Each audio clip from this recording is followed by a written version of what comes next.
ايه رأيكم النهاردة بقى نعمل طبق كبدة بالمكرونة؟ رهيب. ولا تقولوا لي بقى محلات مكرونة ولا كشري؟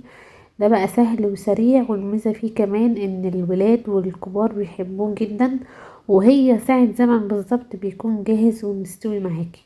وكلي بقى احلى شوية مكرونة بالكبدة رهيبة.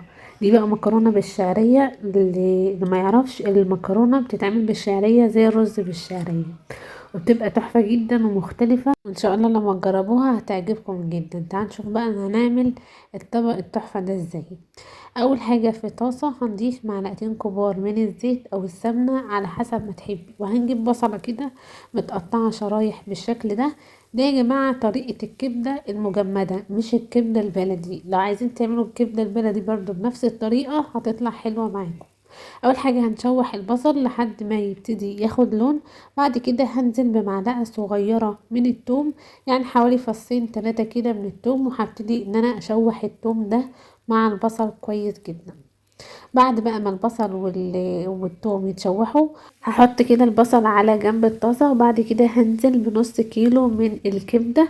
زي ما اتفقت معاكم دي كبدة مجمدة. بعد كده هنشوح بقى الكبدة مع البصل كويس قوي. اول ما الكبدة يتغير لونها، تبتدي بس الكبدة كده تتغير لونها وتدخل في التسوية، هبتدي بقى اتبلها بنص معلقة صغيرة من الفلفل الاسود، ونص معلقة صغيرة من الكمون، ومعلقة صغيرة مليانة من الملح. انا مش بضيف توابل كتير اكتر من كده على الكبدة. هنبتدي بقى نشوح تاني لحد ما الكبدة تتشوح معانا كويس قوي. بعد كده هكون مقطعة شوية من الفلفل الأخضر والفلفل الأحمر الحلو. لو حابين تضيفوا فلفل حار، بتحبوها يعني مشطشطة أو سبايسي، ممكن تضيفوا فلفل حار. في الأثناء دي ممكن أضيف نص كوباية من المية السخنة على الكبدة علشان تستوي وما تنشفش معايا، وهتساعد لي في الاخر ان الكبده تطلع طريه مش ناشفه ومستويه كويس قوي. هنغطي بقى الكلام ده كله ونسيبه كمان كده 10 دقايق او ربع ساعه. انا نسيت اقول لكم ان انا ضفت معلقه صغيره كمان من صلصه الطماطم الجاهزه، بتدي لون حلو وطعم حلو كده للكبده زي ما انتم شايفين.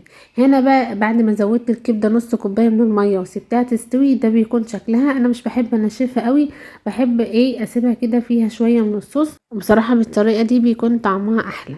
في طبق بقى التقديم هنضيف كده شوية من المكرونة اللي بالشعرية. دي طريقة المكرونة دي بجيب نص كيلو من المكرونة، بحمر نص كوباية من الشعرية، وبعد كده بسلق الشعرية اللي انا حمرتها دي مع المكرونة، وبضيف لها بقى صوص الطماطم العادي خالص اللي هو بالبصل والثوم. انا كنت عملت معاكم قبل كده طريقة المكرونة على طريقتي، هتلاقوها على القناة.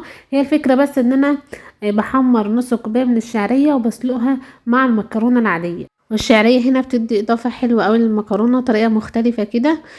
قدموا بقى الطبق ده، مش عايزه اقول لكم حلو ازاي. انا بحب كده احط الكبده على المكرونه، واستمتعوا كده بقى باحلى طبق مكرونه بالكبده. رهيب رهيب يا جماعه. وممكن لو مش بتحبوا الكبده، ممكن تبدلوها باللحمه مفرومه، تعملوها بنفس الطريقه، وبرضو تضيفوا اللحمه المكرونه اللحمه سوري المفرومه على المكرونه.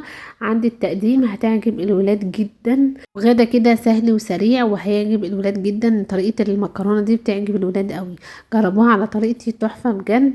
ولو عجبتكم الوصفة كالعادة ما تنسوش تعملوا لايك واشتراك في القناة علشان توصلكم اشعارات بكل الوصفات الجديدة. نتقابل ان شاء الله في وصفات تانية جاية كتير. اسيبكم في امان الله وسلام.